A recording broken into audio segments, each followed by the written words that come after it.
This episode of the Children's Literature Podcast is brought to you by Arguments Over Clothes with Your Daughter. Arguments over clothes with your daughter. No, you're not leaving the house in that outfit, young lady. And no, I don't have the energy to explain why.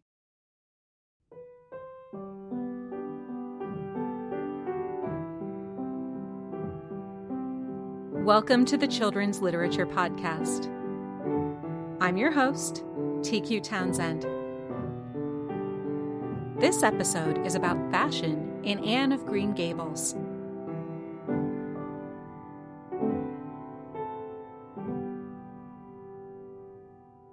This is the first in a series of episodes about how Anne of Green Gables by Lucy Maud Montgomery was written as a work of historical fiction.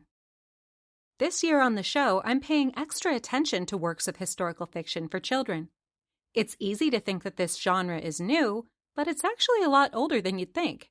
For example, Mark Twain's books The Adventures of Tom Sawyer and The Adventures of Huckleberry Finn are both set decades before the Civil War, and they're a great time capsule for life before the war in Missouri, which was a slave state. Anne of Green Gables by Lucy Maud Montgomery is one of the most beloved and respected children's books ever written. But I bet a lot of modern readers don't realize that it's also a work of historical fiction set at least 30 years before its publication time in 1908. Almost everything in Anne of Green Gables is real, with some very slight fictionalization. The names of characters are invented, and Montgomery changed the name of her childhood hometown of Cavendish to Avonlea, but other than that, it's a very accurate reconstruction of life in the 1880s. Today I'll talk about fashion trends in the book. After that, we'll look at music, then poetry, then finish up with politics. So I hope you're ready for a month's worth of the Anne Girl, because I sure am. When you read Anne of Green Gables with your kids, you can give them an idea of what popular culture was like in the late 19th century. This era is peak Victorian. Poetry and puffed sleeves are in. The music is sentimental. Teenagers themselves are timeless. They're going to worry about their grades, friendship drama, exciting stuff happening on the weekends, and romance. But the particular things they get into are specific to the time period and culture they live in. Anne Shirley and her friends are a perfect snapshot of Canadian kids from the 1880s, and it can be a lot of fun for modern teens to compare what's similar and what's different about the present day and the world depicted in Anne of Green Gables. Fashion is incredibly important to preteens and teenagers. Anne Shirley's no exception. Although she's only 11 at the start of Anne of Green Gables, she's already very clued into pop culture, and she has very strong opinions about fashion. She worries a lot about her looks and experiments with her style, like when she shows up to church covered in wildflowers. If I asked fans to tell me the first thing that comes to mind, though, when it comes to Anne's fashion taste, they would only have one answer: puffed sleeves. So what's with the puffed sleeves? Why does she care so much about them? The funny thing is that in the 1880s, the most fashionable sleeves were pretty slim in their cut. Enormous puffed sleeves wouldn't be stylish until the 1890s. So why would Anne Shirley want to wear them? The most direct reason is that, as an orphan with a pretty rough life story, Anne has spent her entire life wearing ugly, second-hand, poorly fitting clothing. Puffed sleeves use up more fabric, making them more expensive. Clothing from the orphanage would not have been designed with style in mind. It would have been cut to make as many items of clothing as possible out of the fabric they had. The first time Anne's seen in the book, she's wearing a dress made of ugly yellow fabric, which was donated to the orphanage, and it's described as being short, tight, and even skimpy. This is a child who's never had anything pretty or new, and she wears her clothes until she has absolutely outgrown them. It makes sense that she'd dream of something extravagant, like wasting fabric on puffed sleeves. The opening scene of Chapter 11 is something that's played out in every home with a tween or teen in it. It's easy for grown-ups to forget how important fashion is to adolescents. It's natural for kids to explore their identity, and because fashion is superficial and obvious, it's an excellent starting point. We adults need to remember that. We might have outgrown obsessing over the latest trends, but we all did it at some point, and it helped us figure out our own sense of style, or lack thereof. In this scene, Marilla presents Anne with 3 new dresses that she's made.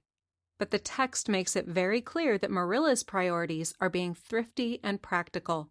She never considered fashion for a moment. "Well, how do you like them?" said Marilla.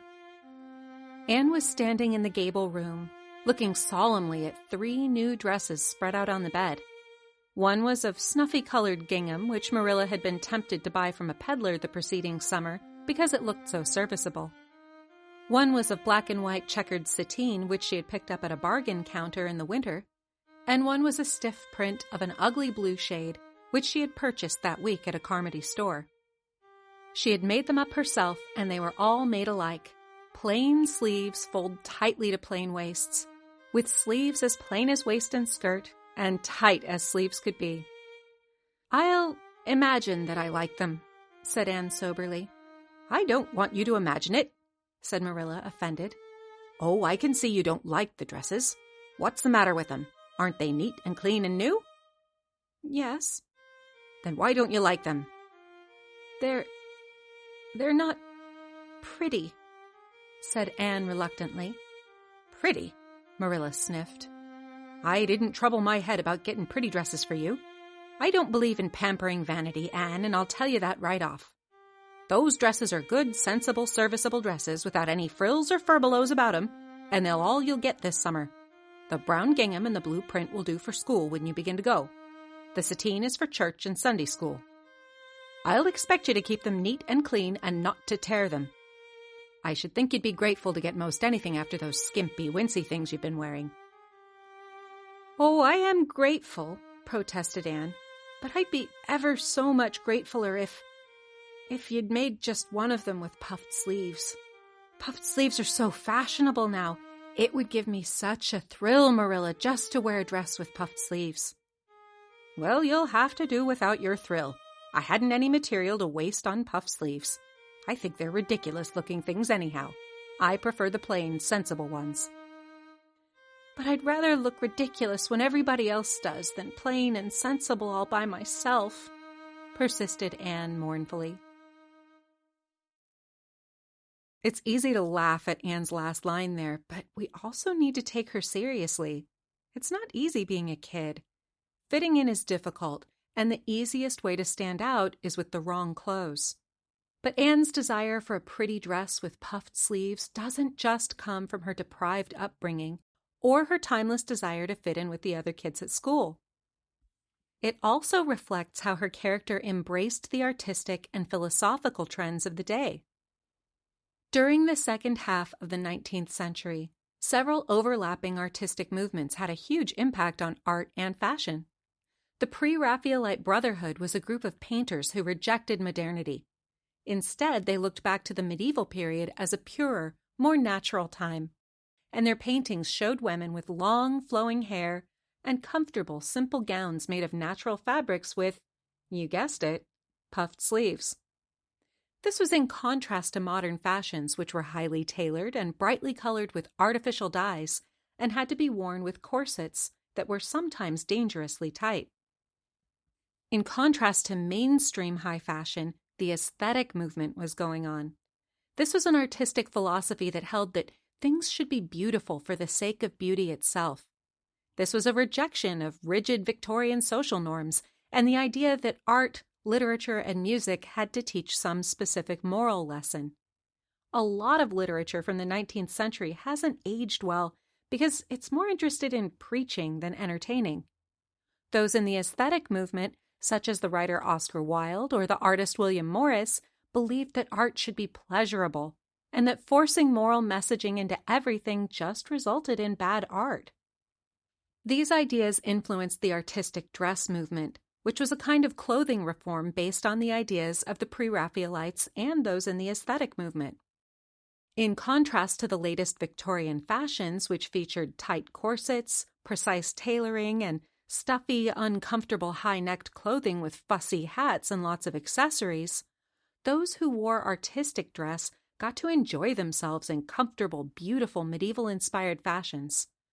men wore soft velvet suits, and women ditched the corsets for flowing gowns with billowing sleeves and draping necklines. These were the kind of clothes favored by the artsy crowd: poets, painters, musicians, philosophers. Exactly the kind of people who Anne Shirley would have adored. Anne's obsession with puffed sleeves and her desire to have a dress that's pretty shows her allegiance to the aesthetic movement. There's other evidence of this in Anne of Green Gables, like when she and her friends act out the story of the Lady of Shalott. This character comes from medieval tales about King Arthur, and the lady's tragic story was put into poetry by Alfred Tennyson, a 19th century Romantic poet, and painted by the Pre-Raphaelite artist Dante Gabriel Rossetti. Anne Shirley's interest in fashion isn't shallow. It's a perfectly normal part of being a teenager, but it's also a reflection of her character as a sensitive follower of the aesthetic movement. Anne loves beautiful things simply because they're beautiful, and her desire for pretty clothing is an expression of that. Her desire was certainly made deeper because of her impoverished childhood, but as a romantic girl with a deep interest in art, music, and poetry, she would naturally be drawn to the artistic dress movement and its puffed sleeves. The elderly siblings who adopt Anne, Marilla and Matthew Cuthbert, have completely opposite reactions to Anne's devotion to beauty. Marilla is plain-spoken and practical. She chooses things for her household based on how functional and economical they are, and she resists the idea that there's anything legitimate about Anne's desire for beauty in her life. Matthew seems to be more of a kindred spirit to Anne. While the reader never gets too much of a view into his thoughts, his actions speak very loudly. Later in the story, he buys Anne a beautiful new gown, made by a professional tailor and with lavishly puffed sleeves. He doesn't need to know why Anne loves beautiful things. He just pays attention to the fact that she does. His thoughtfulness matters even more to Anne than the dress itself. By 1908, when Anne of Green Gables was published, none of this stuff was in style anymore. The aesthetic movement and the Pre-Raphaelites were hugely influential, and in time other new movements came into fashion. Adults old enough to remember these trends would have enjoyed the nostalgia they got from reading Lucy Maud Montgomery's very accurate portrayal of a young girl swept up in the artistic and fashion trends from decades earlier.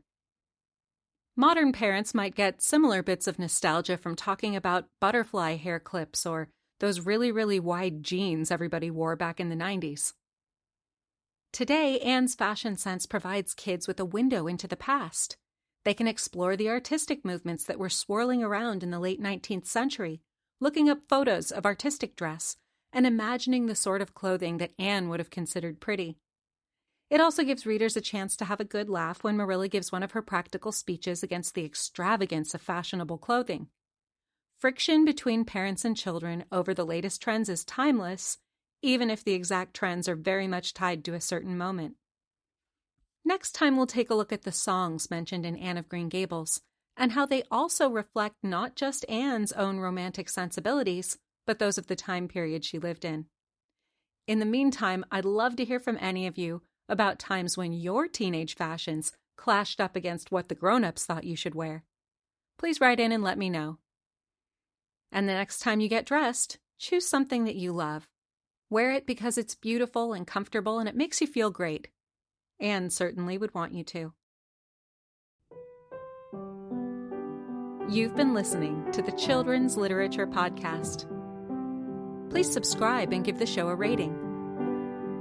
Send comments to letters@children'sliteraturepodcast.com. I'm your host, TQ Townsend. Thanks for listening.